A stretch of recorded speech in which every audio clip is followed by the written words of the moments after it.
चरित्रहीन स्त्रियां इन चार कामों में बड़ी माहिर होती हैं। जो पुरुष समझ गए वो कभी धोखा नहीं खाएंगे। दूषित चरित्र स्त्रियों के बारे में कहा गया है कि वे इन चार कामों में बड़ी ही माहिर होती हैं। वो चार काम कौन से हैं जिन्हें वो बड़ी चालाकी से कर लेती हैं? तो दोस्तों, इस बात को समझने के लिए बने रहिए इस वीडियो में समाप्ति तक। कहते हैं कि कुटिल पुरुष और कुटिल स्त्रियां इन चार अवसरों को तलाशती हैं। नंबर 1, आकाश बादलों से ढका हुआ। नंबर 2, घना अंधेरा छाया हो। नंबर 3, नगर की गलियों में आवागमन ना होता हो। नंबर 4, पति परदेश चला गया हो। इन चार अवसरों पर कुटिल व्यभिचारी स्त्री पुरुषों को अधिक आनंद आता है। इसी तरह ऐसे स्त्री पुरुषों में ये चार खूबियां और होती हैं। कहते हैं कि पुरुषों में रमण करने वाली स्त्रियों के साथ रहना मतलब नदी के किनारे पेड़ की तरह होता है। बाढ़ आने पर नदी के किनारे खड़ा हुआ वृक्ष कभी भी नष्ट हो सकता है। उसी तरह कुटिल स्त्रियों के साथ भी रहने वाला पुरुष कभी भी मारा जा सकता है। आचार्य चाणक्य जी ने कहा है कि दुष्ट भार्या सत मित्रम व्रतस्य ज्योतिषका सा सर्मे गृहे वासु मृत्युरेयो न संशया। अर्थात दुष्ट स्त्री का पालन पोषण करना, मूर्ख मित्र के साथ रहना, उत्तर देने वाले नौकर को घर में रखना और जिस घर में सांप का निवास हो तो उस पुरुष की मृत्यु में संदेह नहीं समझना चाहिए। ऐसे व्यक्ति की मृत्यु कभी भी हो सकती है। इनमें ये चार खूबियां और होती हैं। नंबर 1, ऐसी स्त्रियां अपने कुल का विनाश देख सकती हैं। नंबर 2, ऐसी स्त्रियों को समाज की निंदा से कोई फर्क नहीं पड़ता, चाहे कोई कुछ भी कहता हो। नंबर 3, ऐसे स्त्री पुरुष बंधन में भी पड़ सकते हैं, इस बात का भी उनके लिए कोई डर नहीं रहता। और नंबर 4, ऐसे स्त्री पुरुष घर में, परिवार में अपने कुकृत्य को छुपाने के लिए किसी की मृत्यु भी देख सकते हैं। उन्हें समाज की, रिश्तों की, धर्म की, मर्यादा की कोई परवाह नहीं होती। उनका मन सदैव पर पुरुषों में रमता रहता है। अपना पति चाहे कितना भी रूपवान क्यों ना हो, उनके लिए पति का मधुर वचन भी कड़वा लगता है।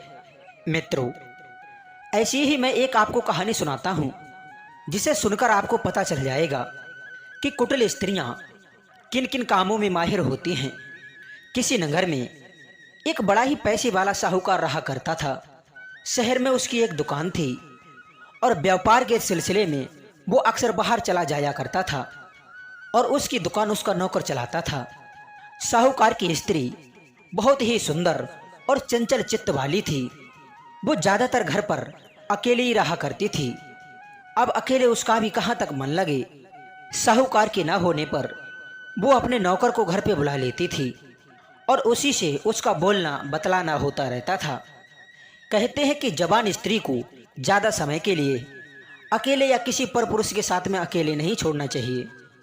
लंबे समय तक पुरुष का परदेश में रहना भी स्त्री को गलत रास्ता चलने के लिए विवश करता है।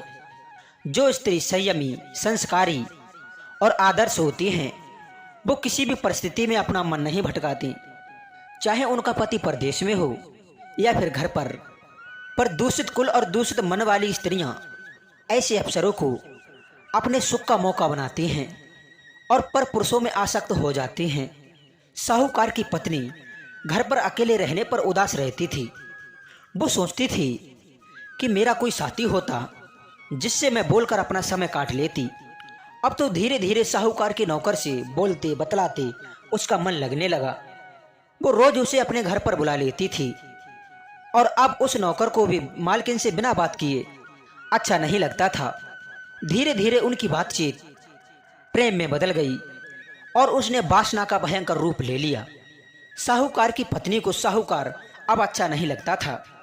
साहूकार जब घर पे आता था तो उसकी स्त्री हमेशा उदासी ही रहा करती थी, गाल फुलाए पड़ी रहा करती थी और जब नौकर आता था तो वह कमल की तरह खिल जाती थी। उस नौकर से हंस हंस कर बोलती बतलाती थी।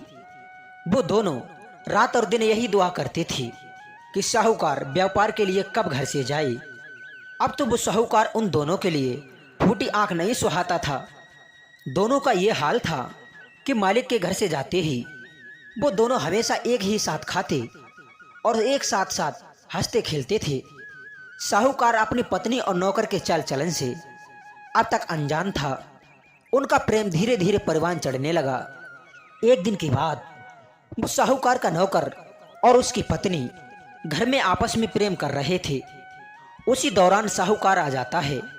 साहूकार ने अपनी स्त्री को नौकर का मुख चूमते हुए देख लिया। अब तो साहूकार के पैरों के नीचे जमीन खिसक गई। अब तो क्रोध की आग उसके सीने में धधक उठी और सोचने लगा कि मेरी स्त्री बदचलन हो गई। मेरे जाने के बाद ये मेरे नौकर से प्रेम करती है।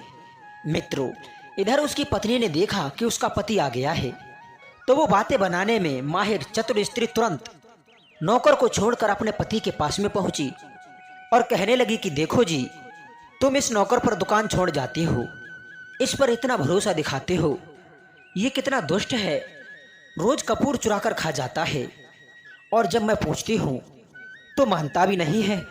आज मैंने इसका मुख सूंघ लिया, वास्तव में आज इसने कपूर चुरा कर खाया है। मैं चाहती हूँ कि आप इसे दंडित करें।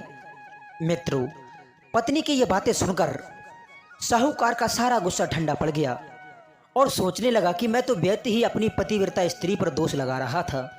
मेरी स्त्री तो नौकर की चोरी पकड़ रही थी। धन्य है जिस घर में ऐसी चतुर स्त्री हो। मजाल क्या कोई एक पैसे की भी चोरी कर ले जाए। अब तो वो साहूकार गुस्सा को भूल करके मन ही मन प्रसन्न होने लगा और अपने नौकर को डांटने लगा। उस नौकर ने भी बातें बताते हुए कहा कि देखो हुजूर, मालकिन कितनी तेज तर्रा रही थी।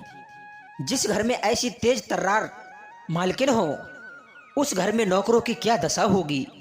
चोरी पकड़ने के लिए इन्होंने मेरा मुख सूंघकर पता कर लिया कि मैंने कपूर खाया है। अब जो मालकिन कपूर भी ना खाने दे तो ऐसी कंजूस मालकिन के घर में कौन रहना चाहेगा। दोस्तों, इतना कहता हुआ वो नौकर नाराज होकर घर से जाने लगा। नौकर को घर छोड़कर जाता देख वो साहूकार कहने लगा, अरे बंधु, तुम तो रूठ गए। देखो, ये तुम्हारी मालकिन है, इन्हें चोरी करके खाने पीने वालों से सख्त नफरत है। तुम्हें जो कुछ चाहिए तुम इनसे मांग लिया करो, ये कभी तुमसे नाराज नहीं होंगी। मित्रों, इस प्रकार साहूकार ने अपने नौकर को मनाकर रोक लिया।